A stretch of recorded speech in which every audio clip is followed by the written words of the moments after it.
My future son-in-law kept asking about our family ranch 5 times in 5 visits. I thought he was just curious. At the rehearsal dinner, my daughter turned to me and whispered, "Mom, I need to tell you something." That morning, she'd slipped a folded note into my hand. 3 words, "Mom, help me." The next day, I stood in front of 120 wedding guests. I had 2 choices: cancel the wedding quietly or expose him in front of everyone. I chose justice. Thanks for tuning in. If stories about courage, family protection, and justice resonate with you, please like and subscribe. It helps us bring you more compelling narratives like this one. Comment below with your thoughts or where you're watching from. Disclaimer: while characters and settings are fictional creations for storytelling purposes, the themes of elder abuse awareness and family protection are unfortunately very real. My future son-in-law asked about the property line again. I caught it in the way he paused mid-sentence, coffee mug halfway to his lips, his eyes tracking past the kitchen window toward the tree line where our 185 acres ended. "Where exactly does your property stop, Carolyn?" His voice carried that easy casualness people use when they're trying to make a question sound like small talk. 5 times. 5 visits over 3 months, and every single time Blake found a way to ask about boundaries, where the land started, where it ended, what lay beyond that stand of pines. The first time I'd thought it was city boy curiosity. Denver natives don't always understand ranch life. But 30 years as a high school principal had taught me to recognize patterns, and Blake Harrison's pattern was starting to feel like a student circling the office before finally asking for something. "Just past those ponderosa pines," I said, keeping my tone light. "The creek marks the western edge." Blake nodded, his hazel eyes still fixed on the meadow. At 33, he looked like he'd stepped out of a financial services brochure, crisp polo shirt khakis that probably cost more than my monthly electric bill, a watch that caught the afternoon sunlight, handsome in that calculated way some men manage with dark hair professionally styled, and a smile that showed exactly the right amount of teeth. "Beautiful piece of land," he said. "Must be worth quite a bit this close to Kalispell." There it was, the question beneath the question. "It's home," I said simply. Rachel appeared from the hallway, my daughter, radiant in the way 30-somethings get when they're freshly engaged. She'd inherited her father's warm brown eyes and my stubborn chin, though at the moment that chin was lifted in Blake's defense. "Mom don't mind Blake. He's just interested in ranch life. You know how us city kids are." Us city kids. Rachel had grown up on this land, but 6 years in Denver working as a graphic designer had apparently erased her Montana roots. I smiled at my daughter, swallowing the unease that had been building in my chest like thunderclouds over the Swan Range. Maybe I was being paranoid. Maybe Blake really was just curious. Maybe the loneliness of 3 years as a widow had made me suspicious of any man who showed interest in my only child. But Philip's voice echoed in my memory. My husband, gone 3 years now, taken by a heart attack while working on a client's foundation at 63. "Trust your gut, Carolyn," he used to say when I'd come home from the high school, frustrated by a student's odd behavior, especially about people. My gut was screaming now. "So wedding plans," Blake said, turning from the window with that practiced smile. "The caterer called. They need final numbers by Friday." We spent the next 20 minutes discussing seating charts and floral arrangements, Blake playing the role of attentive groom, while I played happy future mother-in-law. When they finally left Blake's Audi kicking up dust on the gravel drive, I stood at that same kitchen window staring at the tree line he'd been so interested in. The afternoon sun painted the Swan Range in shades of gold and purple. Somewhere in the meadow, a hawk called. This land had been Philip's dream, the place we'd built our lives. Now it felt like something Blake was measuring, calculating, pricing. I walked to Philip's old desk in the study, surrounded by blueprints from the construction business he'd spent 40 years building. My hands were steadier than I expected as I pulled out my phone. Andrea had been Philip's attorney, then mine after he died. If anyone could help me figure out whether I was a paranoid old woman or a mother protecting her daughter, it was Andrea. I found her number, my thumb hovering over the call button. If I was wrong, Rachel would never forgive me for doubting the man she loved. But if I was right, The phone rang once before I could change my mind. That evening, I sat at Philip's old desk, surrounded by blueprints he'd never finish and tools he'd never touch again. 3 years, and I still couldn't bring myself to clear this space. His reading glasses sat exactly where he'd left them, next to a coffee mug that said, "World's Best Builder." I'd been about to call Andrea when something made me pause. I needed to think this through, needed to remember how we'd gotten here. Blake had arrived in our lives on Thanksgiving 6 months ago. Rachel had called the week before, breathless with new love. "Mom, I'm bringing someone home. His name is Blake. I think you're going to love him." I'd spent that Wednesday preparing turkey and pumpkin pie in a kitchen that felt too big for one person, wondering what kind of man had captured my daughter's attention. Rachel had been cautious about dating since her disaster 3 years ago, the boyfriend who'd borrowed money and disappeared. Blake Harrison had walked through my door that Thursday looking like he'd stepped out of a lifestyle magazine. Confident handshake, warm smile, cashmere sweater that probably cost more than my monthly grocery bill. "Mrs. Caldwell, Rachel's told me so much about this place," he'd said, eyes sweeping across the great room. "It's beautiful. How long have you lived here?" 28 years. My husband and I bought it when Rachel was 2. "Your late husband," he'd said softly. "I'm sorry for your loss. Rachel says he was an incredible man." The meal had been pleasant. Blake complimented the turkey, asked thoughtful questions about my years as a principal, made Rachel laugh in a way I hadn't heard in years. For those few hours, I'd felt grateful. It was only when we'd moved to the porch for coffee, watching the November sun set behind the Swan Range, that he'd asked his first question. "This property must be special. How much land do you have out here?" "A bit over 180 acres. Philip and I bought it back in '96. "And now?" Blake's interest had seemed casual. "Now it's home." The months that followed moved with startling speed.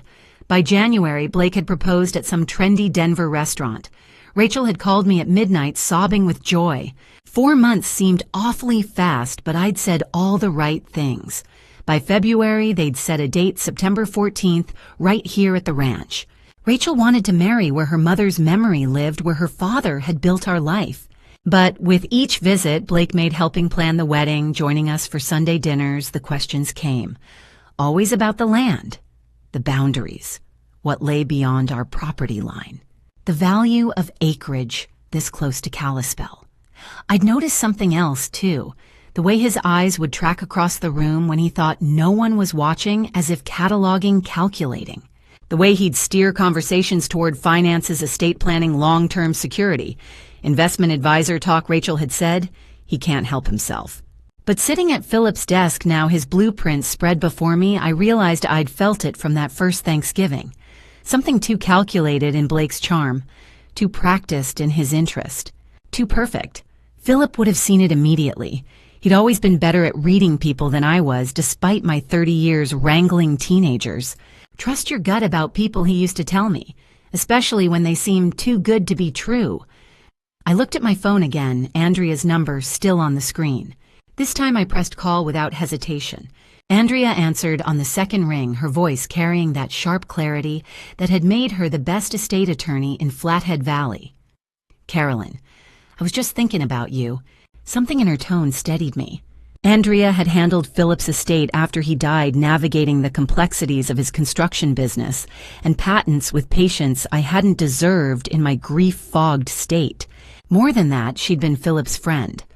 "I need to talk to you about Rachel's fiancé," I said. "It might be nothing. I might be... Tell me." I explained Blake's questions about our land, 5 visits, 5 different ways of asking where our property ended, how much acreage we owned, the way his eyes would catalog rooms, his too specific interest in estate planning and financial security. He asked again today. I finished. "Rachel thinks I'm being ridiculous. Maybe she's right. Maybe I'm just a paranoid widow who..." "Stop."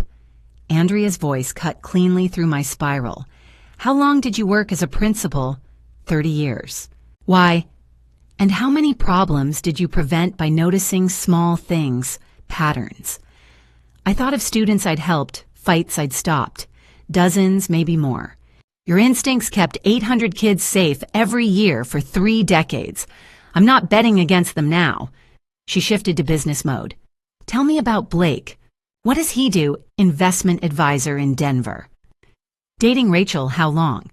6 months. Engaged in January. A pause. That's fast. Relief flooded through me. Someone else had noticed. I know. Carolyn. I've practiced estate law for 25 years. The people most interested in managing elderly relatives' finances are often the ones who shouldn't be trusted with a checkbook. He's not managing my finances. He just asks questions. For now. Andrea's tone sharpened. Let me look into this quietly. I have resources, background checks, professional networks. Give me 3 days. 3 days. To start. If Blake Harrison is exactly who he says he is, we'll know and you can relax. But if there's something else... She trailed off meaningfully. Rachel will never forgive me if I'm wrong. Would you rather ask forgiveness or watch your daughter marry a man who's after your land? Pure Andrea bluntness. We're just doing due diligence. Any good parent would do the same. What if you find something? Then we deal with it. Together. You're not alone in this. Philip would want someone watching out for both of you. Philip's name brought unexpected tears. Andrea had been at his funeral, had held my hand through probate, had known him as client and friend. Okay, I said. Look into him. I'll call you Wednesday. Meanwhile, don't sign anything Blake suggests. Don't give him financial documents and act normal. That's all. That's everything. And Carolyn, trust yourself. You've earned that right. After we hung up, I sat in Philip's study, silence pressing against my ears. 3 days felt like forever. I pulled open the bottom drawer where I'd filed important documents after Philip died. The property deed sat on top. I unfolded it carefully, running my fingers over the legal description. Purchased 1996. Purchase price $95,000. I'd never really thought about what it might be worth now. We'd bought it for the space, the mountains, the dream of raising Rachel somewhere free. But Denver had been sprawling outward for years, and Kalispell was no longer the sleepy town we'd found. The numbers stared up at me from the page 95,000 in 96. What would 185 acres be worth today, this close to town, with the Swan Range rising beyond our meadow? If Blake was asking questions, maybe I needed to know the answers. After we hung up, I sat in the quiet of Philip's study, his leather chair still molded to his shape after 3 years. The desk lamp threw shadows across blueprints he'd never finish. This room was the last place Philip had been fully alive. The property deed lay open before me. Parcel 185 acres.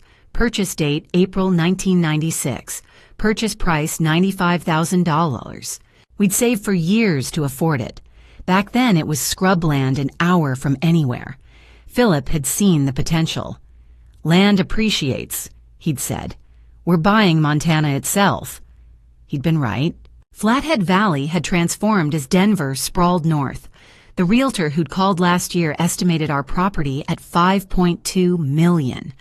But the ranch was only part of Philip's legacy. I pulled out the estate folder Andrea had prepared, flipping to the asset summary. The numbers came into focus with frightening clarity. Total estate value $9.5 million. The ranch accounted for $5.2. The rest came from 40 years of Philip's work. He'd sold his construction company 2 years before he died for $1.8 million. His Patents Foundation Innovations contractor, still used, brought in $150,000 yearly. His investment portfolio held $2.5 million. Life insurance added $500,000. My income from pension and royalties totaled about $300,000 annually. I lived on $50. The rest accumulated. We'd never lived like we had money. Philip drove the same truck for 15 years. I wore the same coat a decade. Rachel grew up in thrift stores, never wanting, but never wasteful. Money changes people, Philip used to say after witnessing families torn apart over inheritance. His own brother hadn't spoken to him for 5 years over $80,000. The moment people know you have it, they start calculating. Better to fly under the radar. So we had. Old truck, practical clothes, no vacations, just the land and the life we'd built. Philip had started as a carpenter's apprentice at 18. We'd met when he was 26 building an addition on my school. He'd proposed 6 months later with a ring he'd made himself. "I'm going to build you a life," he'd promised. And he had. Not for wealth's sake, but because he loved creating something lasting. The heart attack took him at 63 while laying foundation for a client's house. I'd found him in his truck in our driveway, gone before the ambulance arrived. 3 years, and I still reached for him some mornings. After he died, Andrea helped structure trusts protecting Rachel. No spouse could access Philip's estate without Rachel's explicit consent, a lesson from his brother's divorce. Her inheritance would be hers alone. I'd never told Rachel the exact numbers. She knew we owned the ranch, knew I was comfortable, but $9.5 million she'd insist I sell, move somewhere smaller. She didn't understand this land wasn't about money. It was Philip's dream. Now Blake was circling, and he had no idea what he was really circling. County records showed our acreage maybe estimating $3 or $4 million, but the business sale patents investments, those were private. Our modest lifestyle hid the rest, just as Philip had intended. The phone rang Wednesday morning while I was having coffee on the porch, 3 days as Andrea had promised. Carolyn. Her voice carried weight I'd only heard once before when Philip's will was contested. "Can you come to my office this morning? This isn't something we should discuss over the phone." My coffee cup stopped halfway to my lips. "You found something?" "I found several things." A pause. "How soon can you get here?" I looked out at the meadow, the mountains, the 185 acres Philip had chosen for us. "I'm on my way." Andrea's office smelled like old leather and fresh coffee.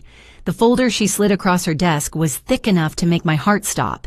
She'd closed the door, drawn the blinds, things she only did for sensitive cases. Her expression was the one that meant bad news. "Blake has done this before," she said without preamble. "Twice that I can confirm." The room tilted. I gripped the desk edge. Andrea opened the folder, revealing photographs clipped to documents. Jennifer Fletcher, 28, daughter of a tech CEO in Seattle. Blake dated her 5 months in 2022, got engaged that spring. She pushed a photo toward me, a young woman laughing at a restaurant, Blake's arm around her shoulders. Same charming smile he'd given Rachel. The engagement ended 2 weeks after Blake attended a family meeting about the Fletcher estate.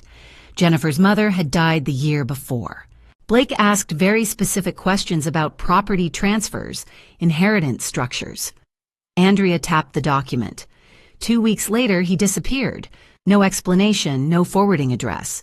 The family paid him $200,000 to go away quietly and sign an NDA. Easier than publicity or court battles. My hands shook. "You said twice." Andrea pulled another photograph. Nicole Bradford, 29, daughter of a real estate developer in Denver. Blake dated her 4 months in 2023, engaged in August. This woman had lighter hair, a softer smile, the same hopeful look Rachel got around Blake. Same pattern. Identical. Nicole's mother has advanced Alzheimer's. Her father was updating his estate plan. Blake proposed right before a family financial meeting.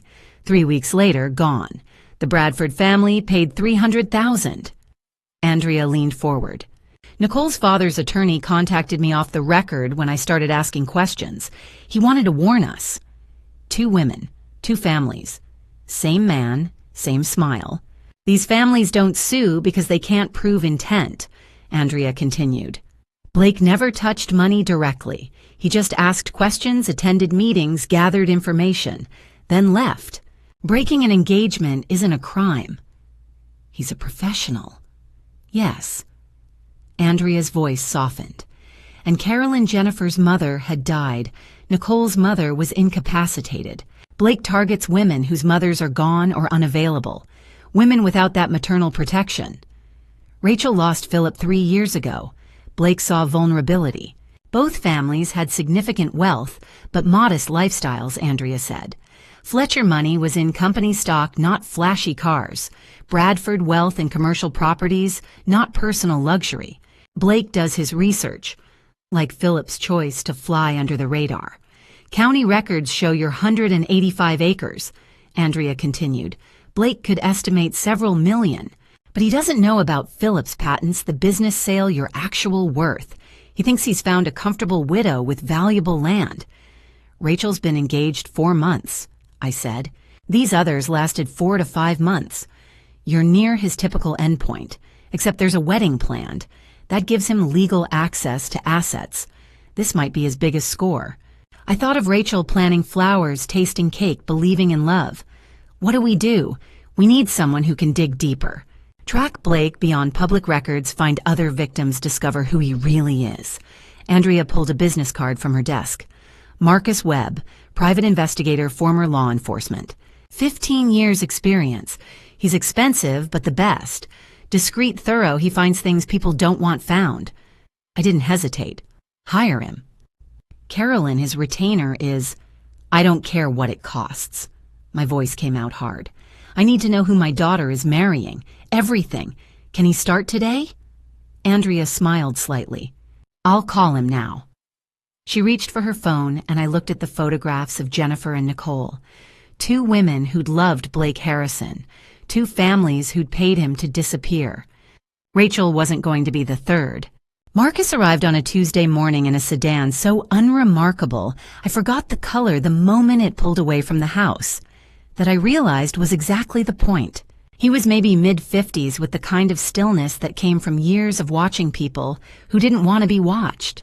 When he shook my hand, his grip was firm but not performative, the handshake of someone who'd spent decades in law enforcement and had nothing left to prove. Mrs. Caldwell, he said. His voice was Montana flat, no flourishes. Andrea spoke highly of you. She spoke highly of you too, I replied, leading him inside, though she mostly emphasized the word thorough. A faint smile. That's accurate. We started in the kitchen where Blake had stood 5 times asking about property lines. Marcus moved through the space like he was reading it. Sight lines, traffic patterns, places someone might linger if they were trying to seem casual. This is where most of your conversations happen, he asked. Yes, coffee, breakfast, dinners when Rachel's here. I gestured toward the window. He always stood right there, looking out at the land. Marcus nodded, pulled a small black case from his jacket. I'm going to install 3 cameras. Kitchen, living room, front entry. They're motion-activated, encrypted, and completely legal under Montana law. Andrea already confirmed it with a judge. I watched as he worked. The camera in the kitchen went behind a mason jar on the top shelf, the lens no bigger than a shirt button. In the living room, it disappeared into the bookshelf between 2 of Philip's old carpentry manuals. The one by the front door hid inside a smoke detector. You won't see them, Marcus said, but they'll see everything. What exactly are we looking for? I asked. Behavioral patterns. Who he talks to when you're not around. What he does when he thinks no one's watching. He closed the case, met my eyes. People show you who they are when they think they're alone. That's when the mask slips. I thought of Blake's charm, his 2 perfect answers, the way he always seemed to know exactly what to say. How long will this take? 48 hours for preliminary findings. After that, I'll need to dig deeper into his background, financial records, employment history, previous addresses. He paused. Andrea mentioned 2 prior cases. That's a pattern. Patterns have sources, and sources have names, I said quietly. Exactly. We walked the property after that. Marcus asked about fencing, access, roads, neighbors. He took notes in a small leather notebook, the kind Philip used to carry in his shirt pocket when he was planning a build. The similarity made my chest tighten. You're protecting your daughter, Marcus said as we stood near the barn. The Swan Range rose behind us, snow caps bright against the August sky. That's not paranoia, that's good parenting. Everyone keeps telling me that, I said, but it doesn't make it easier. It's not supposed to be easy. He tucked the notebook away, but it's supposed to be done. The cost was steep. Andrea hadn't lied about that. But I'd spent 30 years protecting 800 kids a year. I wasn't about to stop now for the one who mattered most. When do we start? I asked. We already have, Marcus said. Cameras go live tonight. I'll monitor remotely, flag anything that stands out. He handed me a card with a single phone number. You see something, you call. Day or night? I slipped the card into my pocket. 48 hours. 48 hours, he confirmed. 2 days later, Marcus was back at my kitchen table. This time he'd brought files, printouts, screenshots, pages of notes in that same tight handwriting. He didn't waste time. Blake Harrison is a fake name. The words landed like a stone in still water. I felt the ripples spread through my chest, my hands the space behind my eyes. What? Marcus slid a page across the table. A driver's license, Washington State, issued 2021. The face was Blake's. The name wasn't. His real name is Brian Edward Whitmore, Marcus said, and he has a warrant out of Nevada for fraud. Marcus spread the documents across my kitchen table, and the blood in my veins turned to ice. Brian Edward Whitmore, he said, tapping a mug shot from 2019. The face was Blake's, but younger, harder. Arrested in Nevada for investment fraud. Posted $250,000 in bail, then disappeared before trial. How did he become Blake Harrison? I asked. Legal name change 2019. Filed in Oregon. Marcus pulled out another page.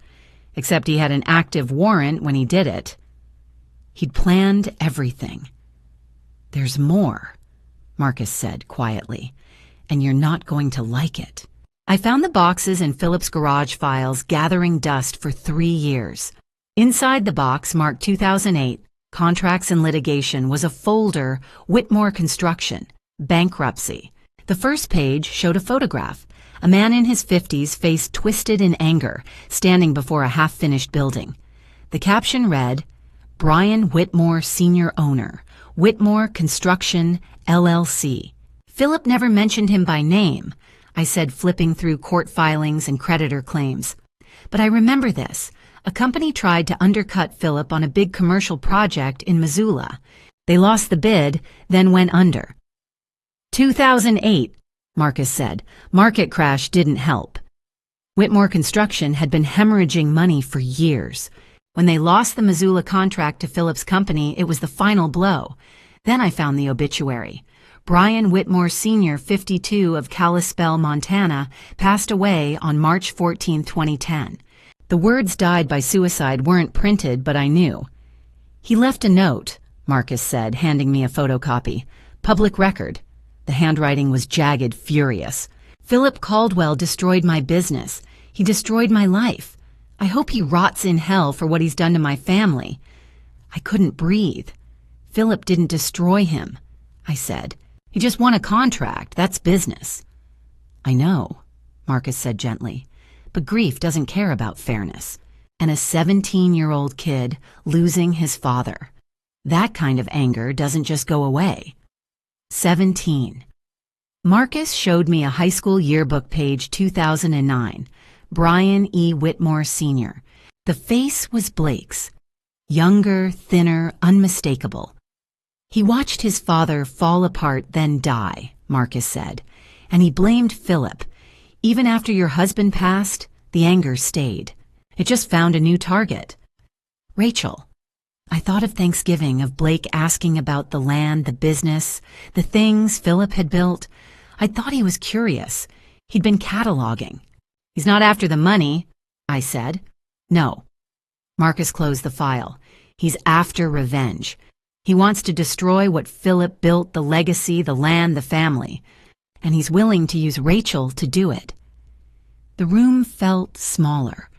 I thought of Rachel's smile, her excitement about the wedding, the way she'd defended Blake when I'd raised concerns. She had no idea she was a weapon. What do we do? I asked.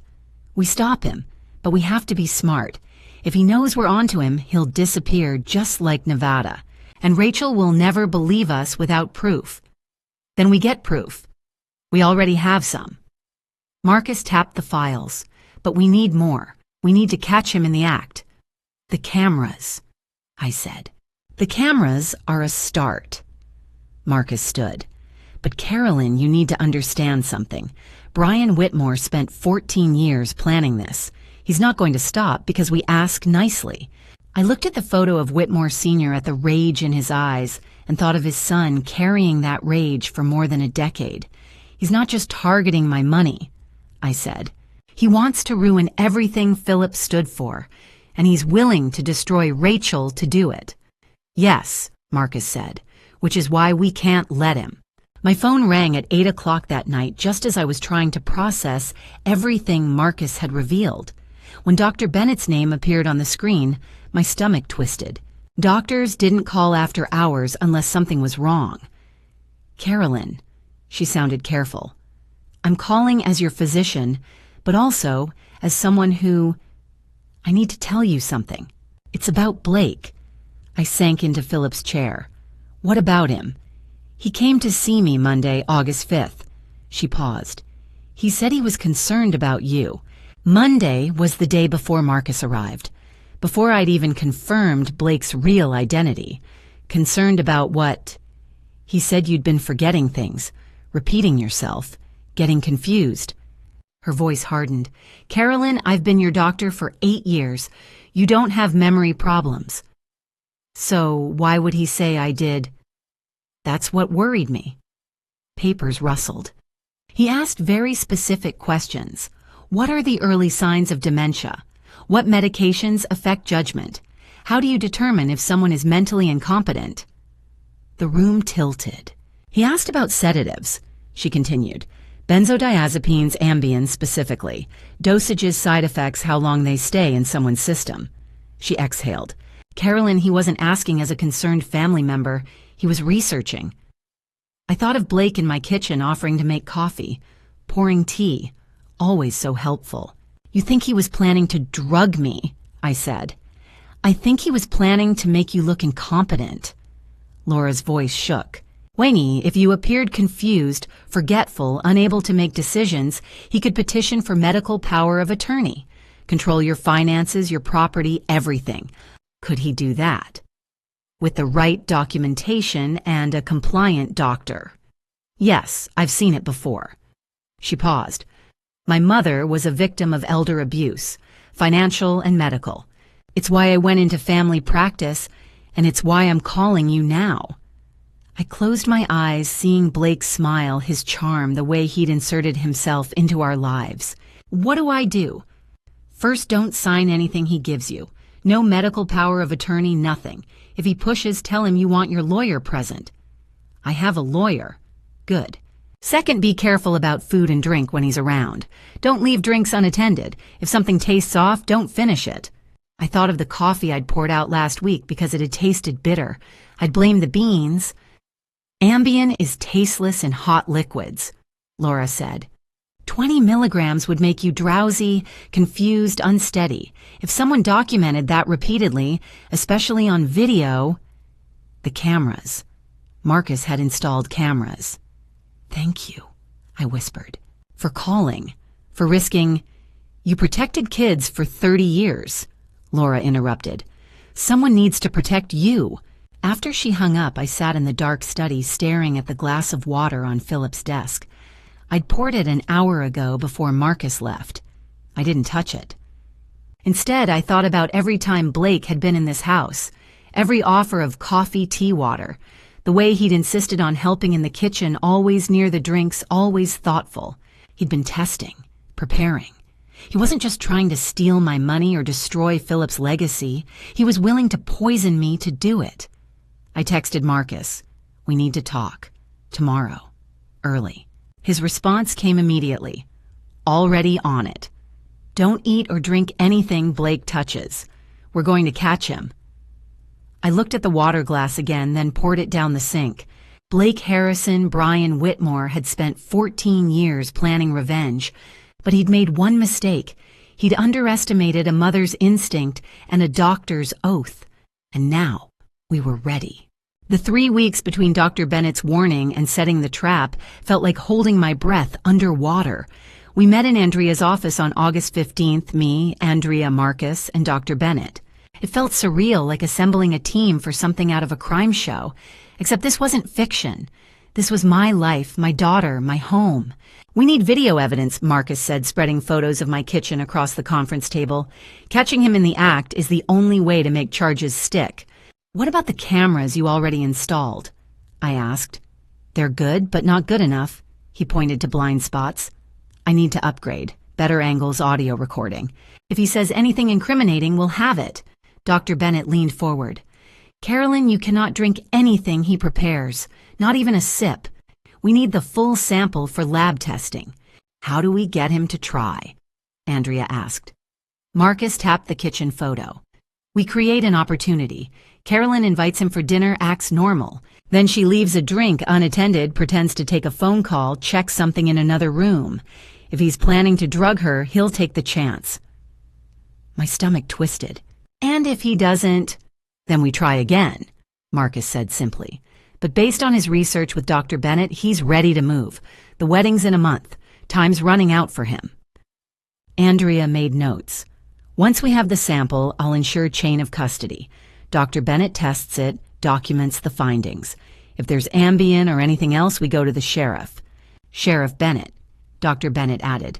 No relation, but he's solid. I've worked with him on elder abuse cases before. Over the next 3 weeks, Marcus upgraded the cameras. I watched him work, marveling at how invisible they were behind the clock, inside the smoke detector tucked into the bookshelf. He won't see them, Marcus assured me, and the audio's crystal clear. The hardest part was acting normal. Blake came by twice during those weeks, each time offering to help, to make coffee, to pour wine with dinner when Rachel was there. Each time I smiled and declined, my heart hammering against my ribs. Rachel noticed I was tense. Mom, are you okay? You've been weird lately. Just wedding stress. I lied, hating myself for it. I want everything to be perfect for you. She hugged me and I held on tight, thinking about what Blake intended to steal from her. Not just money, her mother, her sense of safety, her trust in love itself. We set the date for September 4th, 10 days before the wedding. Close enough that Blake would be desperate, far enough that we could act on the evidence before the ceremony. You sure you want to do this? Andrea asked the day before. I thought of Philip, of the life we'd built, of Rachel's future. I'm sure. That evening, I called Blake, kept my voice light casual. Rachel mentioned you're in town tomorrow. Would you like to come by for dinner, just the two of us? I feel like we haven't really talked much, and I'd love to get to know my future son-in-law better. He agreed immediately, too quickly. Perfect, I said, my hand shaking as I hung up. 6 o'clock. September 4th arrived with a sky so blue it hurt. I spent the day cooking Philip's favorite pot roast, the recipe I could make in my sleep. My hands moved through familiar motions while my mind raced through the plan. Marcus texted at 5:30 in position. Vans parked down the road. Cameras check. Dr. Bennett lab standing by. You've got this. Andrea, legal team ready. Be safe. At 6 o'clock, Blake's car pulled into the driveway. I watched through the window as he got out holding a bouquet of flowers. The perfect son-in-law, the perfect predator. My phone buzzed. Marcus cameras rolling. Good luck. I opened the door with a smile I didn't feel. Blake, I said. Come in. Blake arrived at 6 with that rehearsed smile I'd once mistaken for charm. Carolyn, he said, handing me flowers. Thank you for inviting me. I led him to the dining room where Philip's pot roast waited. The meal I'd cooked 1,000 times, the one that used to mean family and safety. Tonight it was bait. We talked about the wedding. Seating charts, timelines, whether the ceremony should be at 3 or 4 in the afternoon. Blake played his role perfectly, the attentive fiancé, the grateful son-in-law. Then, as I'd known he would, he circled back. Have you given any more thought to estate planning? He asked, cutting his meat with precise movements. Rachel mentioned you haven't updated anything since Philip passed. I'd be happy to help coordinate that. I work with excellent estate attorneys in Denver. Andrea handles everything, I said, keeping my voice light. But thank you. His smile didn't waver, but something flickered behind his eyes. Impatience. At 7:15, I stood abruptly, pressing my hand to my temple. I'm sorry, I have a terrible headache. Must be the stress of wedding planning. I moved to the kitchen, filled a glass with water from the tap, and set it on the counter. I'm going to lie down for a few minutes. Please finish your dinner. Are you sure? Can I get you anything? No, I just need to rest. I walked toward the stairs, each step deliberate, and climbed slowly until I was out of sight. Then I crept into the upstairs hallway and opened the tablet Marcus had given me. The screen showed 3 camera angles of the kitchen in perfect clarity. Blake was alone. For 5 seconds he didn't move. Then he stood, walked to the base of the stairs, and listened, confirming I was gone. He returned to the kitchen, glanced around, reached into his jacket pocket and pulled out a small prescription bottle. My hands shook as I watched. He moved efficiently like he'd practiced, opened the bottle, shook 1 pill into his palm, found a spoon in the drawer, not the one I'd used, a clean one from the back, placed the pill on the counter and crushed it with the back of the spoon, grinding it into fine powder. Then he picked up my water glass. I watched him pour the powder in every grain, disappearing into the clear liquid.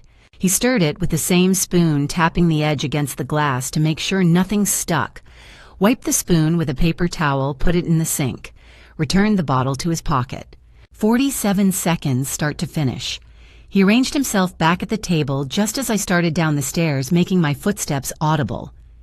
"Feeling better?" he asked when I appeared. "A little." I moved toward the kitchen, reaching for the glass. "Here," Blake said, standing quickly. He picked up the water and brought it to me, his smile warm and concerned. "Drink this. Hydration helps with headaches." I took the glass from his hand, our fingers touching briefly. His eyes watched me with an intensity that might have seemed like care. It was hunger. "Thank you," I said. Then my phone, programmed to ring at exactly this moment, buzzed on the counter. "Oh, excuse me. It's Rachel." I turned away, pretending to answer. With my back to Blake, I grabbed a dish towel from the counter, wrapped it carefully around the glass, preserving his fingerprints on the smooth surface, and poured the water down the sink. The towel stayed between my hand and the glass the entire time. Marcus had been specific about this: don't contaminate the evidence. His prints on that glass are part of the chain of custody. I set the glass in the sink, still wrapped in the towel, and turned back to Blake. When I faced him again, the empty glass in the sink, he was watching me. For just a second less than a heartbeat, his expression went cold, flat, the mask slipping. Then it was back. The smile, the warmth, the concern. "I should go," he said. "Let you rest. Big day coming up." "Yes," I managed. "Thank you for coming." I walked him to the door, watched his taillights disappear down the drive. Only then did I let myself shake. Marcus was inside 30 seconds later, gloves on evidence bags ready. He collected the glass from the sink, the spoon, even the paper towel Blake had used. Every surface Blake had touched. "We got it," Marcus said quietly, holding up his phone. The video played in perfect clarity. Blake crushing the pill, pouring the powder, stirring my water. All of it. I couldn't speak, could only nod. The next morning, Dr. Bennett called with the lab results. "Zolpidem," she said, her voice tight. "Trade name Ambien. 20 milligrams, double the standard dose." She paused. "Carolyn, in someone your age, this could cause severe confusion, loss of coordination, even unconsciousness. If you'd been alone, if something had happened..." She didn't finish. She didn't have to. "But we have proof," I said. "Yes," Dr. Bennett confirmed. "Undeniable, documented proof. He tried to poison you." I looked out the window at the land Philip had loved, the legacy Blake had tried to destroy. "Now," I said, "we stop him." The final week before the wedding felt like acting in a play where only I knew the real script. We met in Andrea's office on September 9th, me, Andrea, Marcus, Dr. Bennett, and Sheriff Thomas Bennett. The video played on the conference room screen one more time. Blake crushing the pill, Blake stirring poison into my water, Blake smiling as he handed me the glass. "We have enough to arrest him now," Sheriff Bennett said. "Attempted poisoning, fraud, the Nevada warrant. I can pick him up tonight." "No," I said. Everyone turned to look at me. "We expose him at the wedding." "Carolyn," Andrea started. "Hear me out." I leaned forward. "If we arrest him quietly, Rachel will always wonder if we were wrong, if we made a mistake. She'll defend him, maybe even blame me." My voice steadied.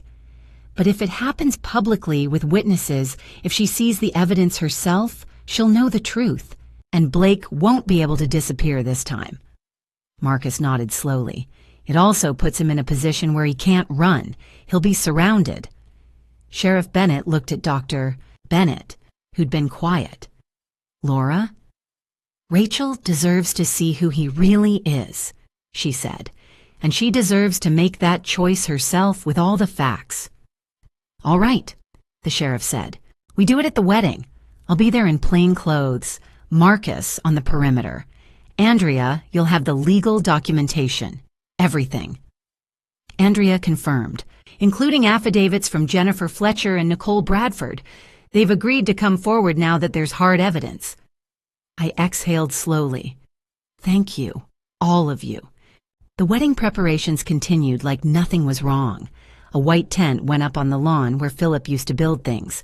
Chairs arranged in perfect rows.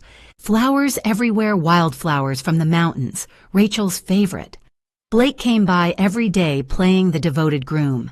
He helped move tables, charm the caterers, asked thoughtful questions about the timeline. I smiled and played the happy mother-in-law, and every night I collapsed into bed, exhausted from the performance. On September 11th, Dominic arrived. My best man, Blake, introduced him at dinner. My brother. Brother. Not accomplice, not co-conspirator, brother.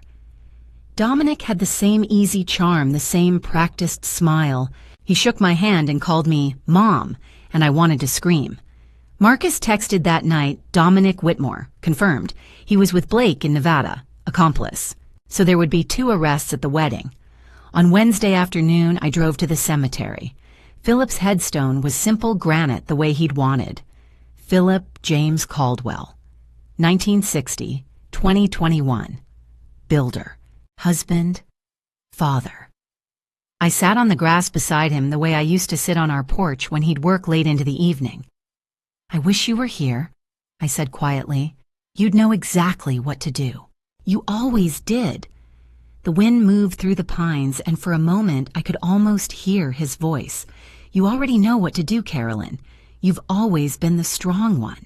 I'm protecting what you built, I whispered. The land, the legacy, Rachel. I won't let him destroy it. I won't let him hurt our daughter. The mountains rose beyond the cemetery, snowcaps catching the afternoon sun. Philip had loved this view. He'd said once that Montana taught you what mattered: family, land, honest work. Blake, Harrison, Brian Whitmore had understood none of those things.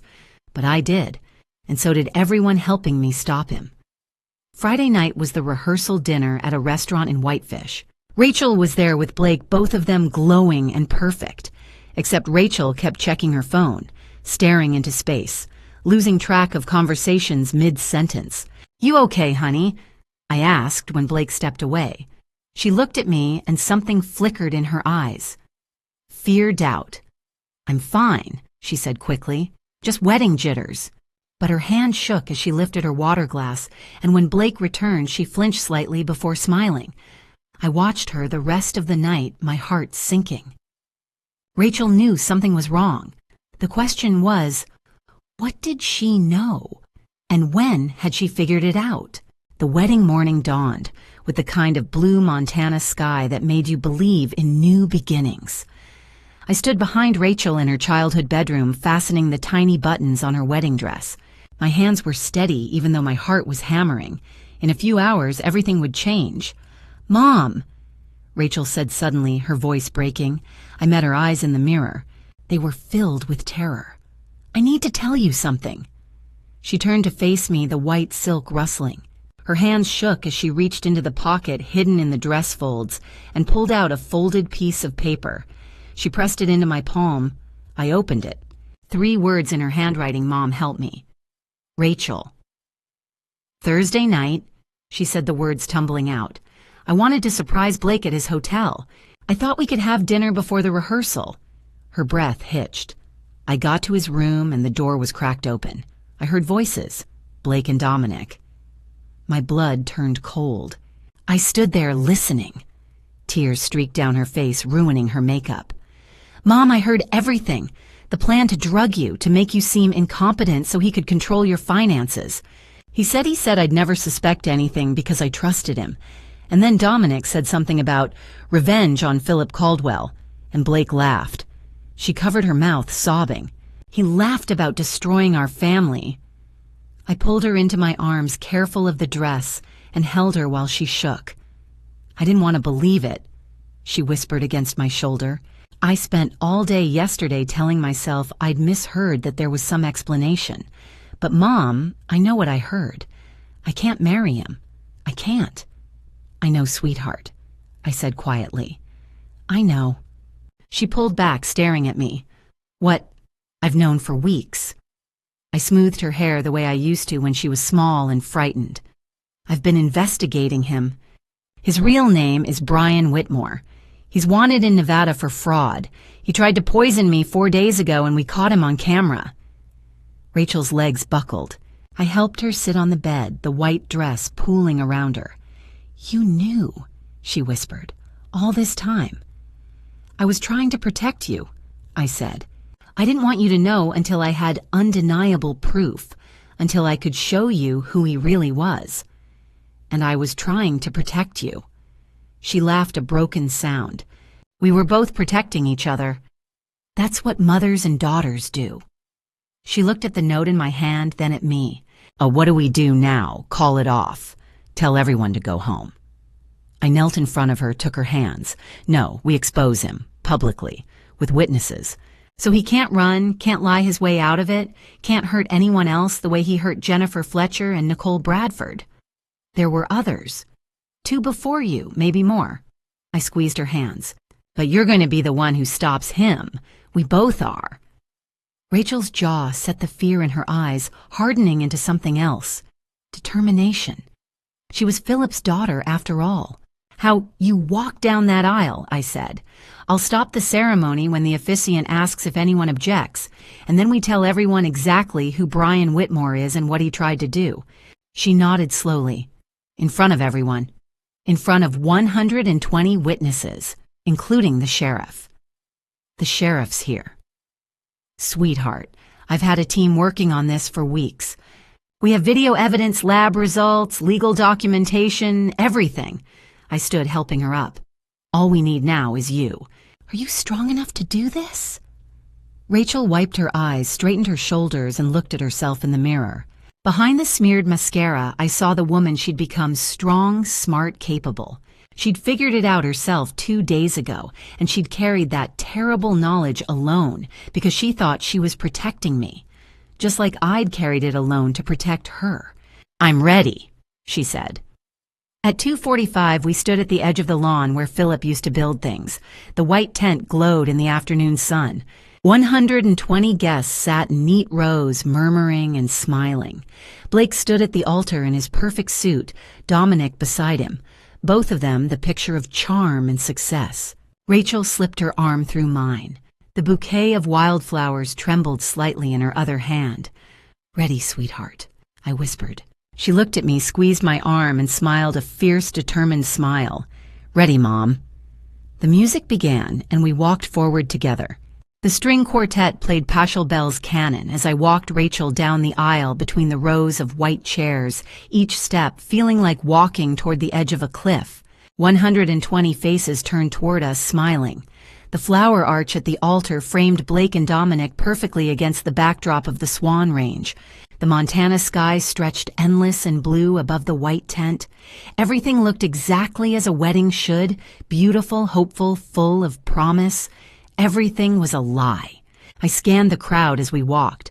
Sheriff Bennett sat in the 3rd row looking like any other guest in his suit. Dr. Bennett was in the front, her medical bag discreetly tucked under her chair. Andrea sat near the aisle, a leather portfolio on her lap. And somewhere in the perimeter, Marcus watched from the shadows. We reached the altar. Blake's smile was radiant as he took Rachel's hand. I saw Dominic shift slightly, the best man playing his role.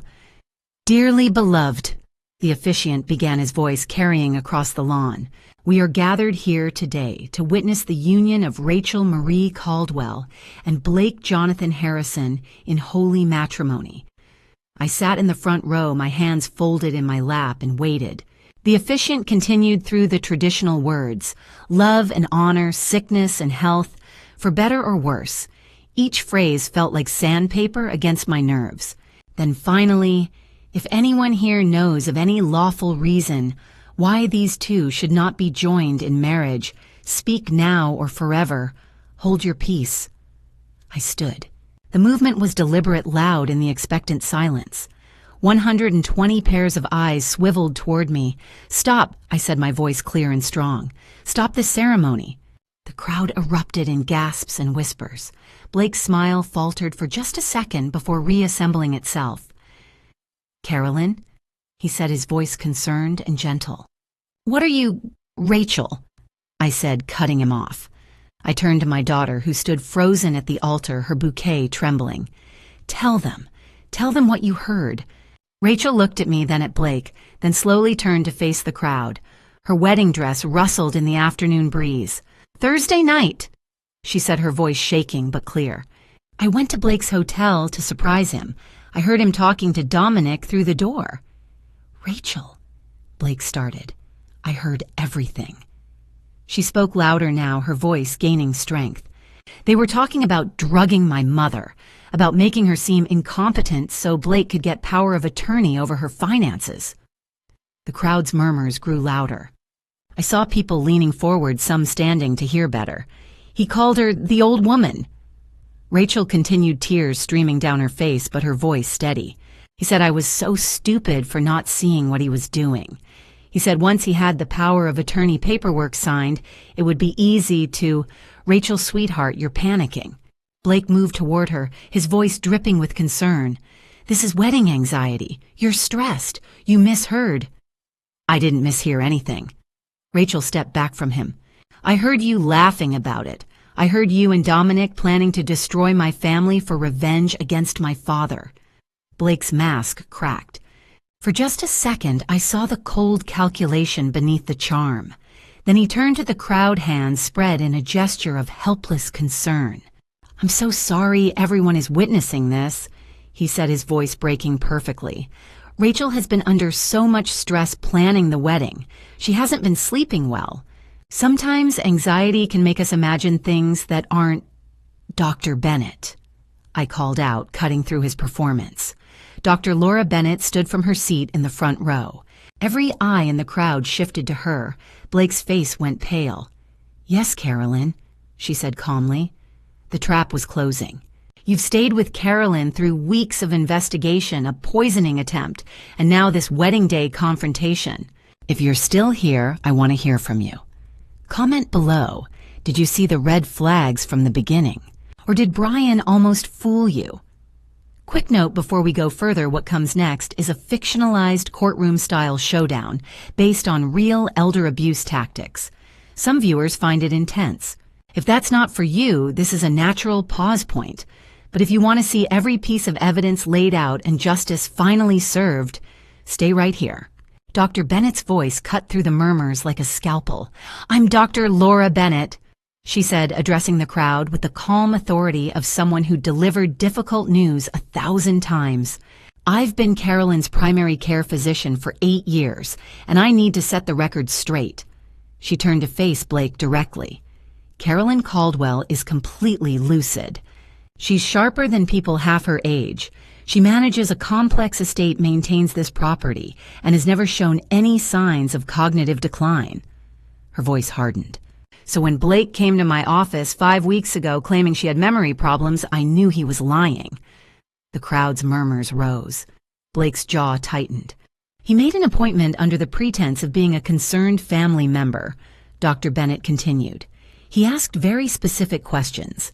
What medications impair judgment? How do you obtain Ambien?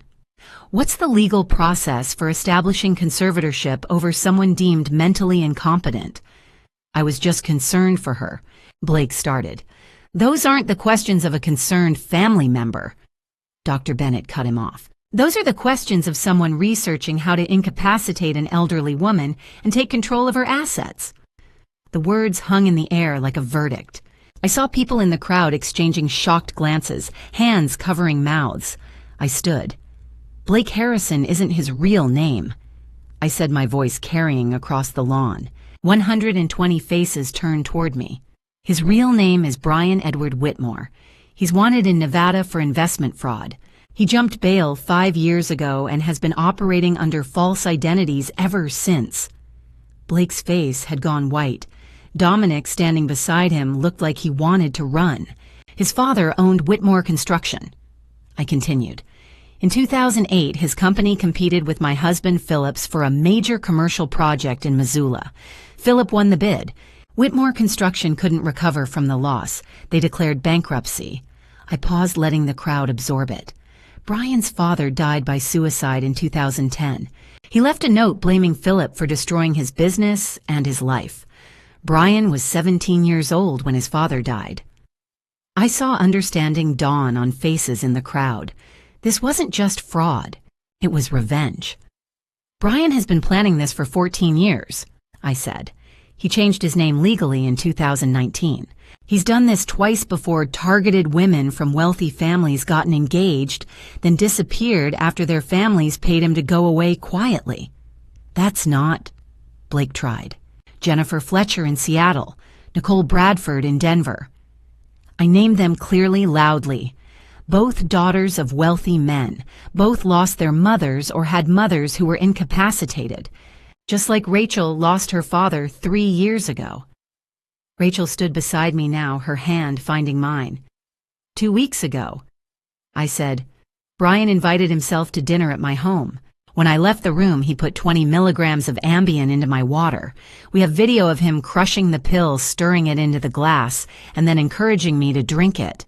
The crowd erupted. Gasps, exclamations, people standing to see better. 20 milligrams is double the standard dose. I continued over the noise. For someone my age, it could cause severe confusion, loss of consciousness, even hospitalization. If I had drunk it, if I had been alone, he could have documented my incompetence and petitioned for medical power of attorney.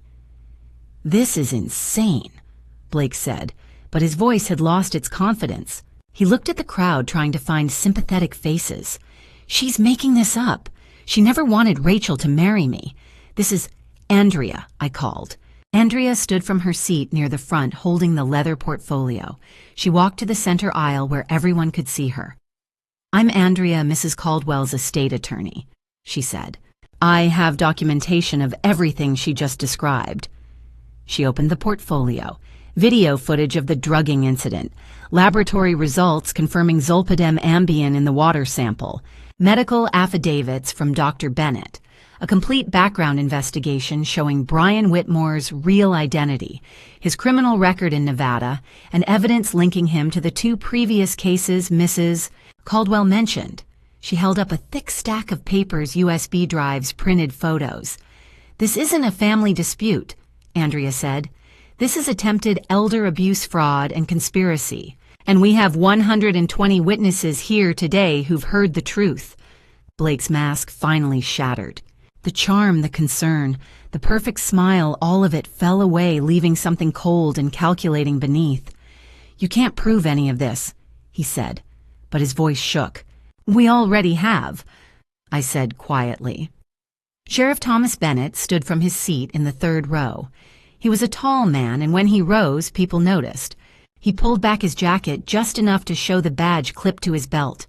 Brian Edward Whitmore, he said, moving toward the altar with deliberate steps.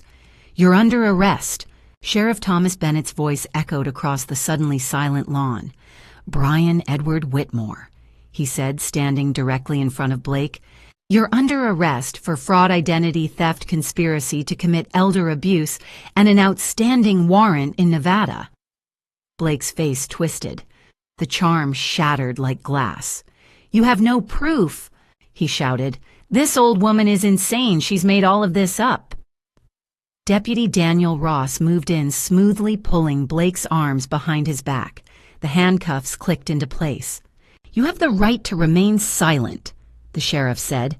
I suggest you use it. Dominic bolted. He made it 20 feet before Marcus stepped out from behind the tent, blocking his path. Deputy Ross was there a second later. They handcuffed him too. Both brothers were led away through the crowd of 120 witnesses past the flower arch, past the illusion of the perfect wedding they'd tried to steal. Blake was still shouting as they put him in the patrol car, but his voice faded as the doors closed.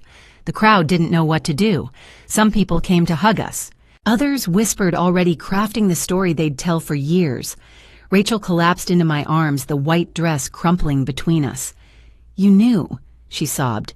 "You were protecting me, and you were protecting me," I whispered back. We were protecting each other. We sat on the porch steps as the sun set still in our wedding clothes. The mountains turned purple in the fading light.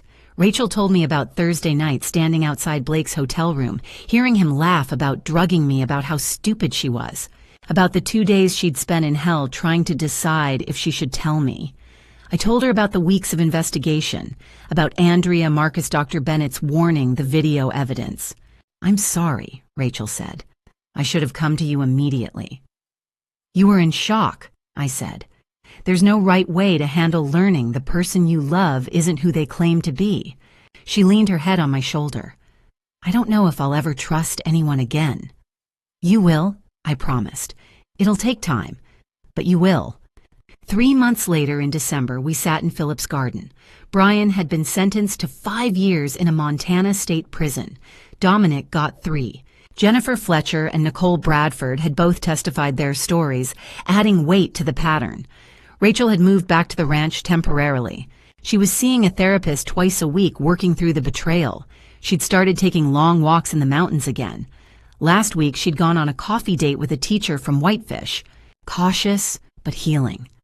I told her everything about the estate, the full $9.5 million, the trust Philip had set up to protect her inheritance, the patents, the investments, the careful planning. "Why didn't you tell me before?" she'd asked. "Because your father believed money changed people," I said. "He wanted you to build your own life first, to know who you were before you knew what you had." Now we sat on the new stone bench I'd added to the garden. The inscription read, "Philip Caldwell, builder of home." The garden was dormant for winter, but I could see the spring bulbs waiting under the snow, life preparing to return. "Do you think Brian's father was a bad person?" Rachel asked. "I think he was a person who lost everything and couldn't see past his own pain," I said. "And he passed that pain to his son instead of helping him heal." "Tragedy creating tragedy," Rachel said softly. "Yes. What's the point of having money if it just makes people want to hurt you?" "Money doesn't buy moments like this," I said, "but it buys the safety to protect them. That's the real value of wealth, not to show off, but to defend what matters. Your father understood that." Rachel leaned her head on my shoulder. "I love you, Mom." "I love you too, sweetheart." We sat there as the December afternoon faded, as the birds called across the meadow, as the first stars appeared. The ranch house glowed warm behind us, full of Philip's memories, his tools, his blueprints, his coffee mug still on the counter. He wasn't here, but he was everywhere. And we were safe. We'd protected what mattered most. Not the money, not the land, each other. Looking back now, I see how close we came to losing everything, not just the money or the land, but each other. If I could go back and speak to that version of myself, standing in the kitchen counting Blake's questions about property lines, I'd say this: don't be like me and wait until you have proof to trust your instincts. I spent weeks gathering evidence when my gut knew the truth from day one. God gave us intuition for a reason, to protect the people we love before the danger becomes undeniable. The lesson I learned, the one I pray stays with you, is this: wealth isn't about the numbers in your account. It's about having the resources to defend your family when predators come calling. Philip understood that. He built our life quietly, not to impress neighbors, but to create a fortress of safety. Thank God he had the wisdom to set up those trusts, to think ahead, to protect Rachel, even after he was gone. These family drama stories aren't just entertainment, they're warnings. Grandma stories like mine happen every day. Elderly women targeted families, manipulated legacies, stolen. The pattern Blake followed is textbook elder abuse. If you're watching family drama stories like this one and thinking of your own vulnerable loved one, don't wait like I did. Grandma stories teach us that age doesn't make us weak, it makes us targets, unless we're prepared.